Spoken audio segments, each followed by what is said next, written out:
views and opinions expressed in this program are those of the participants and do not necessarily reflect the views of BronxNet or the program underwriters. Straight ahead on this edition of Perspectives, a former New York State Senator and City Council member joins me here on show to talk about what he calls a bad deal for New Yorkers and a great deal for big developers. He's here talking about the city's plans to sell over 20 acres of a public land to a developer for just $1. We'll tell you about it more on Perspectives with yours truly, Darren Hyman. Let 'em know. What's on your mind? What's on your mind? Let 'em know. Anything relevant to life, you bring it to the table. Whether you make a move solo or a movement with a stable. No fables, you speak on your decisions. Cause in the long run, it's your voice, your views, your vision. Keeping it real with many messages for you to know. This ain't radio, but DJ runs the show.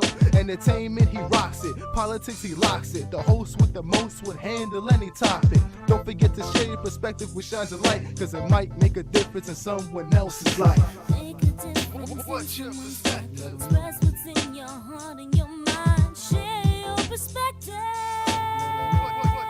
What's your perspective? Hello, everyone. Welcome to another edition of Perspectives. I am Darren Hyman. Of course, we thank you for watching us and joining. As always, you can watch us here on Perspectives every week here on BronxNet's Channel 67. We encourage you to stay connected to us via our Facebook page at BronxNet Perspectives. Then also on social media, our professional page, my professional page is Darren C. Hyme. And there you can find out more information about the show, what's happening, what's coming up. And we invite you most of all to stay connected. Coming up on this edition of Perspectives, we go front and center with the issue of development. As we said in the onset, it's about big developers, and it could be a big deal for developers as well as for people in the area. Now, what's going on at Citi Field out there in Queens is the same issue that many people are facing across New York City, the issue of development coming in and resources going out. Our guest in studio, as we said, is a former New York State Senator as well as City Councilor, one who's directly opposed to the action that's taking place in Queens and that of big developers. We welcome now Hiram Montserrat to the show, and we thank you so much for coming and sharing with us. Thank you. Good to have you here. Happy to be here. Good. Bronx is a great borough. Yeah, it is a great borough. And as we talk about this here, obviously, public housing versus private development. It's a big challenge that goes on. Yes. We deal with that a lot here in the borough of the Bronx, and we're tackling some of those issues right now. You're tackling this issue front and center in Queens. That's correct. You know, it's interesting. I was watching one of your other segments. They were talking about healthcare and the poverty levels. Right on track with the issue of healthcare is the issue of housing. And in New York City, the housing crisis, even as the mayor has outlined it, is epidemic. And the fact is that we have a tremendous amount of folks who are homeless right now, living in hotel rooms as makeshift shelter, which is not appropriate. We have gentrification on steroids in this city. Every neighborhood where we have seen people of color and working class people, we have seen a domino effect through Brooklyn, through the Lower East Side, through Harlem, through Williamsburg, through Bushwick, as I said in Brooklyn before. In Queens, we see it's happening, and clearly one of the next targets is the great borough of the Bronx. And my issue has been primarily centered around Willets Point and the Citi Field area in Queens, where there was a 64-acre plan to redevelop that area and build 5,500 units of housing, 35% that would be permanently affordable. Now, I know about it because I negotiated that deal with then Mayor Michael Bloomberg in 2008 when I was a member of the City Council. And it was really one of the most progressive moments in the city's history when we finalized the plan and we voted on it with the mayor's approval. In fact, even our current mayor, who was my colleague in the City Council at that time, Bill de Blasio, voted for this plan and was enthusiastic in his support. He actually was part of our coalition to ensure, along with ACORN and housing advocates, that we would have affordable housing built in this large tract of public property. And that was the plan. Unfortunately, in 2013 and then again in 2015, the new city council and the council member redirected the plan into a very, very different direction, one that provides no guarantee of housing and in essence provides probably close to $500 million in public benefit to a private developer so that they can build a casino, a mall, and parking lots. Now, the crisis level of homelessness in this city requires a direct and assertive action. What happened at Willis Point, in my opinion, was the greatest crime perpetuated on the people of Queens and the entire city of New York. But it's also a clarion call to every city council member today that the deal that might be negotiated and voted on today in the Bronx or in the Armory in Brooklyn today might change one council over. So there needs to be changes in the system so that when we finally get to a point that we have a plan in place that's going to build housing, that later on other council members or other elected officials, for whatever their reasons might be, I think they're not good ones, can change a plan and redirect it from affordable housing into casinos, mega malls, and parking lots for rich developers. So, looking at what you have right now, you said obviously there's a lot of concern about what's going on at Willits Point, the fact that this now has changed hands. And so from your perspective, how do you rectify that? What are you looking to do? Well, just for the benefit of the viewers who might not know where Willis Point is directly opposite of Citi Field, the old Shea Stadium, right, where the Mets, that's the competition, right, in New York. Right? We know with the Yankees we're are the right Yankees, today, but the fact of the matter is, so that everyone knows where it is, it's across the street literally from the stadium. So two things occurred. One was that the 64 acres of public land that were purchased by the city, cleaned up, demolition, etc., that was supposed to be where the housing was supposed to be built. That is no longer occurring and no longer guaranteed. In fact, the number of housing, which was supposed to be 5,500 units, then turned to maybe 700, but the developer has two escape clauses not to build. One, if the city doesn't build ramps, they can pull out, or two, if the developer pays a $35 million fine, they can pull out. In fact, it was the deputy mayor, I think her name is Glenn, Deputy Mayor Glenn, she stated on the record to various media that this kind of public investment cannot really be conciliated with the fact that there's not going to be a major development that benefits people. The current development benefits developers, billionaire developers, who in many respects I would term them as almost like a permanent invisible government in our city that continue to use the levers of power because they have lobbyists and they make big contributions to politicians. They continue to use those levers of power to flex their muscle and get what's beneficial to them. Now, I understand that in a capitalistic system that a company wants to make profits, and I'm okay with that. What I'm not okay with is the city council and or the mayor handing over, in this case, a total of 104 acres of public land for $1. And that's unacceptable by any stretch unless they're building 5,500 units of housing that benefit people because the land is public, paid for by taxpayers. This is just plainly unacceptable. So the purchase of the land for $1. That's correct. What proof do we have that it's being done for $1? Well, that was filed. There's a deed. There was a contract filed by the City of New York's Economic Development Corporation. I have a copy of it. I would forward it to you without a problem. They've signed a contract with the City of New York and the developer transferring the first phase of the property. I think it's 23 acres, and then the second phase will be subject to the next contract. But even adding insult to injury to that, if that was not bad enough, and really it is, and I would say, I don't know how it went from the 2008 deal where we were building housing and the developer was going to pay for property to handing it over to the developer and now no housing. You know, it's really like, what gives, right? We're all New Yorkers, right? Mm-hmm. No one gives nothing for nothing.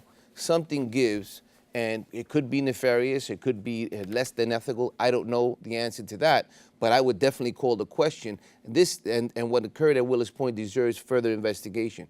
But secondly, in 2015, they came up with another brilliant plan that they would give, besides the 64 acres of public property, which is on 127th Street across the street from Citi Field, that they would give 40 acres of parkland adjacent to Citi Field to the owner of Citi Field and the developer who have formed a new company for free so that they can build a casino or mega mall. No money, no benefit for the community, just slots and crap tables. Well, one would argue that would bring economics to the community, but let me take a quick break, let you answer that. Come on back. We'll talk after the break. Hiram Monserrat, our guest in the studio. We'll be right back right after this.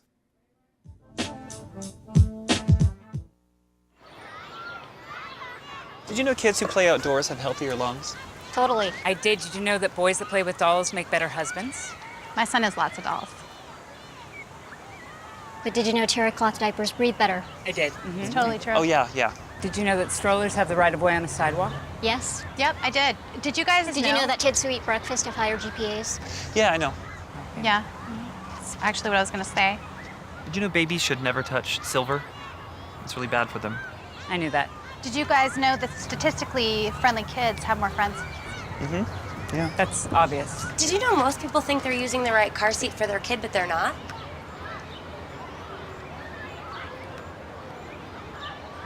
Parents who really know it all know for sure that their child is in the right seat at the right age and size. Visit safercar.gov/the right seat to make sure your child is protected.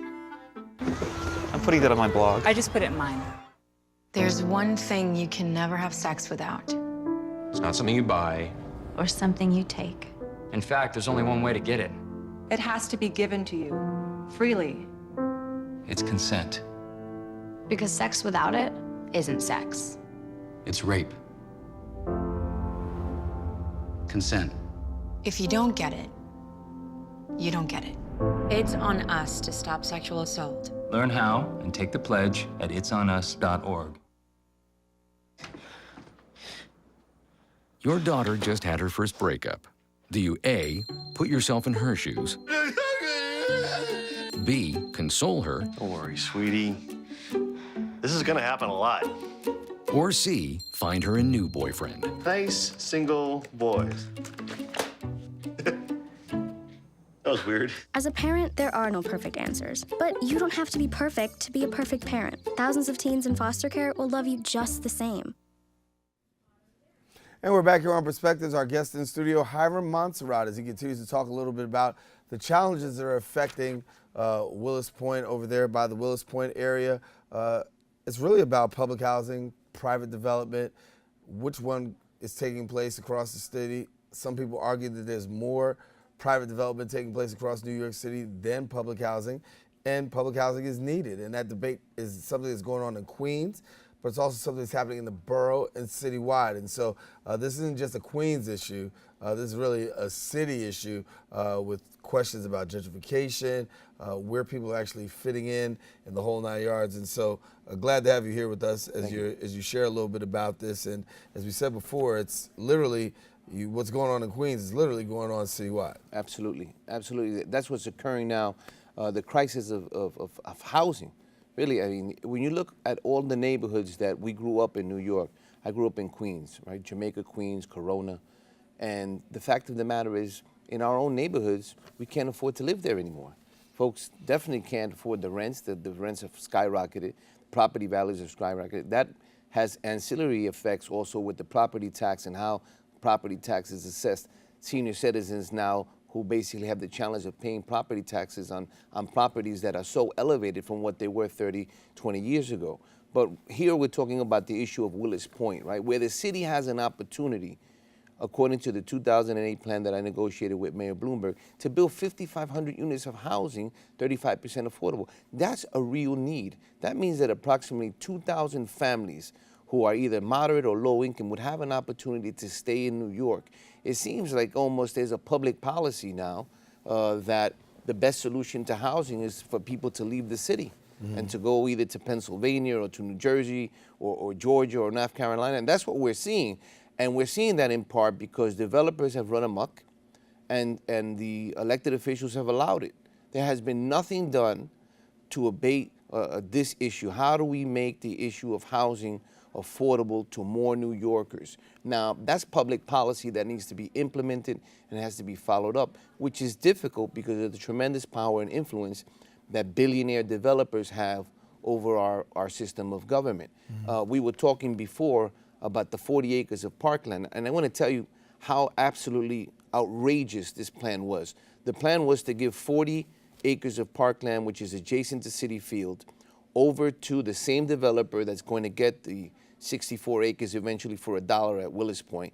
Give them 40 more acres of parkland for them to build a casino or maybe a mega mall, but we understand it really will be a casino. Now, I would venture to say that if the residents around Prospect Park or Central Park heard about the city giving 40 acres of those parks over to a developer for a casino, I think that there would be a tremendous uproar. And I would challenge our elected officials, any one of them, including the sitting council member in Corona, how can any elected official support giving away 40 acres of parkland to a private developer for them to build a casino, which every study indicates that there's economic development for the owner of the casino, but very little for the community residents that surround the casino. So that's another outrageous plan that I don't even know how that could be. Okay, so let me answer me a couple questions. Number one is some critics would say for you, okay, listen, this is a deal that you helped to negotiate in 2008. You've been out of public office for a while. Things happen while you're gone. Also, it's been nearly 10 years. How do you argue critics who say, listen, you know what, that was then, this is now?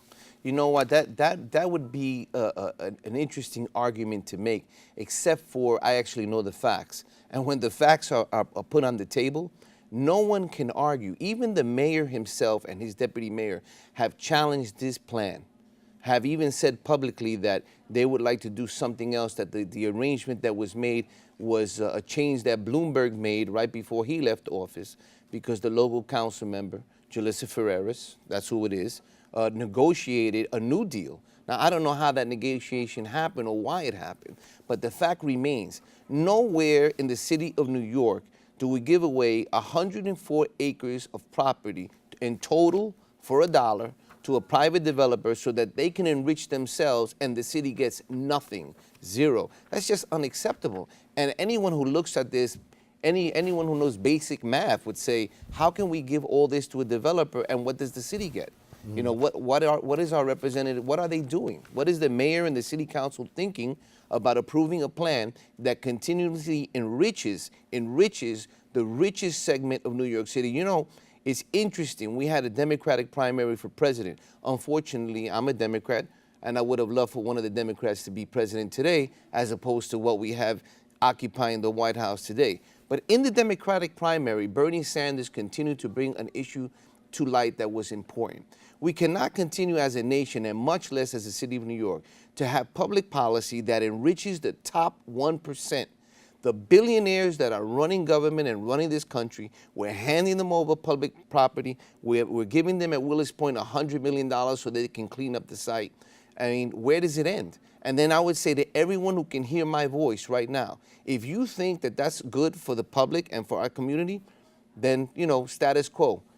I'll be running for the city council in September. The people in that district will have an opportunity to vote for me and say, you know, we need to go back to the original plan. We need a different perspective. Or they can vote for someone who benefits billionaire developers and the super rich. I think, unfortunately, if our nation continues on this pattern, we're in for dire times. Right now, even in the national stage, the president is proposing billions of dollars in tax cuts. I think it was 3-point-something billion in tax cut for the richest top of the 1%, like not even the 1%. We're talking about the fraction of the 1%. So it continues to be a pattern that our government is benefiting the most rich people and entities in this country and leaving the masses out. I mean, where does it end? Well, let me ask this, because you talked about running for city council. Obviously, a lot of people know your past, and you've had some situations before. You were arrested before, and you've had your situation. How do you address the critics who say, listen, this is a guy who's had a checkered past. He's running again. What do you say to those people? I say to them the following. First of all, I have definitely made my mistakes. I have committed my errors, like any other human being can. I have apologized for those, but those are in my past. See, I can't live in what occurred in my personal life 9 or 10 years ago, but I am living today. And what I see in my community and in this city is disheartening to me. I spent 8 years in government, between the city council, a little more than 8 years, and the state senate. And I negotiated a deal at Willis Point that was going to benefit and help people. People in my community shouldn't have to get on a bus and travel to Allentown because they cannot afford an apartment in Corona, in Jackson Heights, and Elmhurst. That's wrong. Gentrification continues, it's unabated. Our elected officials have done nothing to stop it, and what they have done is really piecemeal and really nothing effective as a solution that creates permanent affordable housing. This is about a permanent affordable housing and not to allow our elected officials to give away $500 million in public money and land to a developer for $1. Do you feel like you have the confidence of the people at this point? I think that that remains to be seen. I believe that on September 12th, we're going to pull off an upset victory, and the masses of people will vote because they're going to see past the personal attacks. And let's look at what actually the current council member has done with the authority that the people have given her. People gave her the authority to represent them and to make good, conscious decisions, not to give away 104 acres of property, public property, to a developer for $1. That's just wrong. Could you imagine being able to get 100 acres of New York City property anywhere for $1?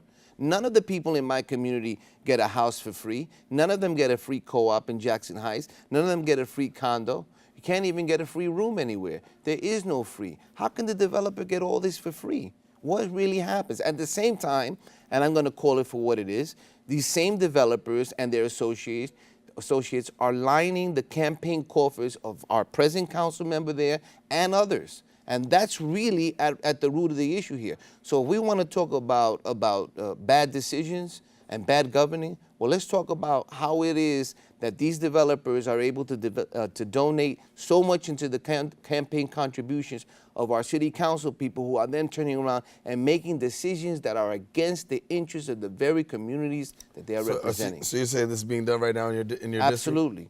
It's on public finance. Anyone can go to a couple New York City's CFB website. They can see who has donated to any one of their council members. In my community, that would be Councilmember Ferreras, Copeland. You can go see listed who gave, how much they gave, etc. Now, to add insult to injury, in this race, she has overspent over $340,000. I don't know what she spent it on, but she spent it in a race that wasn't occurring because she had no opponent. Now I'm running, and now she cannot participate, she claims, in the city's public finance system. Now, that allows her to now go out and raise corporate money, more developer money, more special interest money, again, to be more beholden to the very stakeholders of these billionaire corporations. That's a problem. Yeah, I'll take a quick break, come back with more with Hiram Montserrat. We'll return right back in just a few. Your daughter just had her first breakup. Do you A, put yourself in her shoes? B, console her? Don't worry, sweetie. This is gonna happen a lot. Or C, find her a new boyfriend? Nice, single boys. That was weird. As a parent, there are no perfect answers. But you don't have to be perfect to be a perfect parent. Thousands of teens in foster care will love you just the same. Me and my boy Matt had it good. He had catnip that was off the hook. But one day, he brings a girl home, and she's allergic to cats. Every sneeze was a nail in my coffin. Now I'm in a shelter. It's decent, but they don't even have Wi-Fi.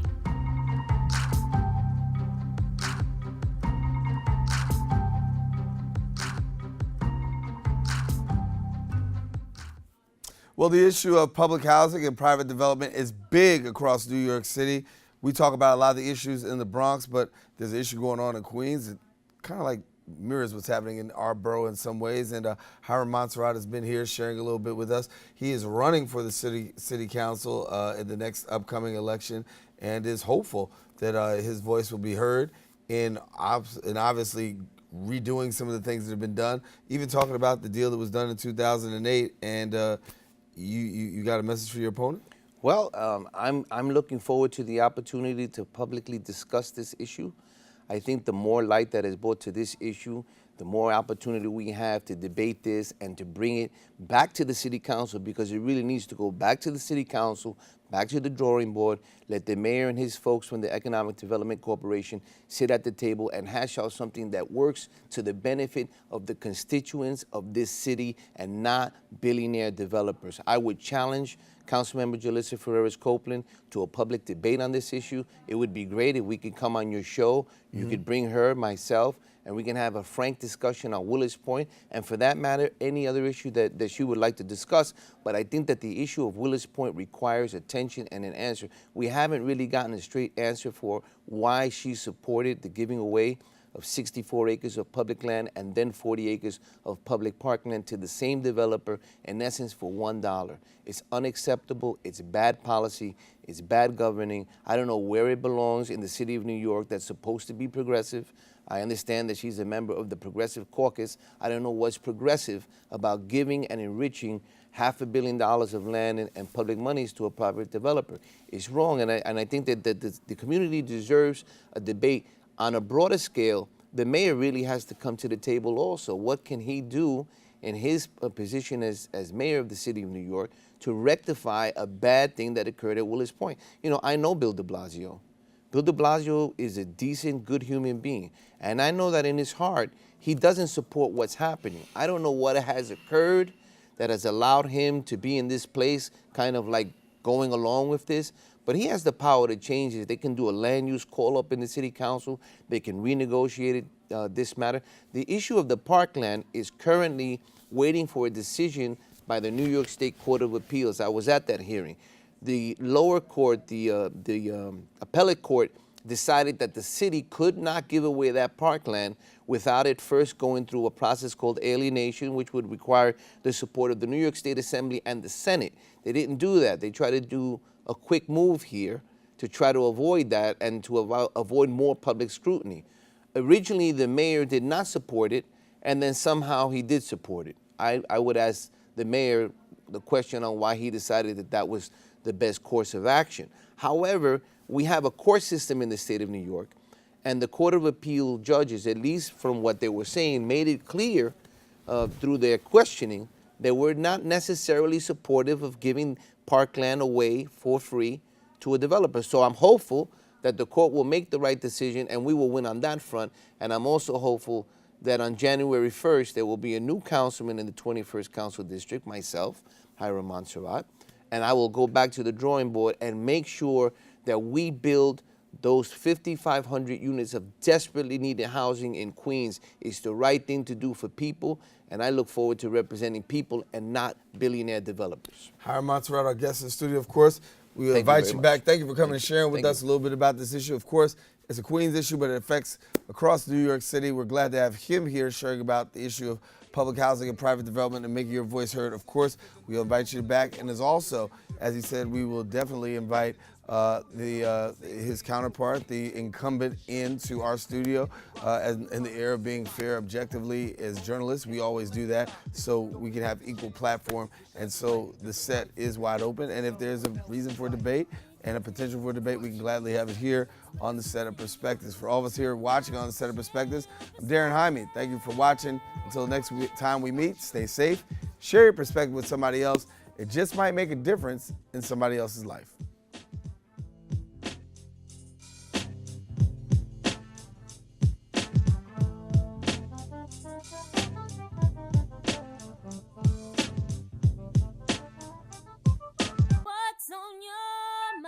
Let them know. What's on your mind?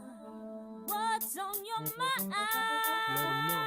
Anything relevant to life, you bring it to the table. Whether you make a move solo or a movement with a stable. No fables, you speak on your decisions. Cause in the long run, it's your voice, your views, your vision. Keeping it real with many messages for you to know. This ain't radio, but DJ runs the show. Entertainment, he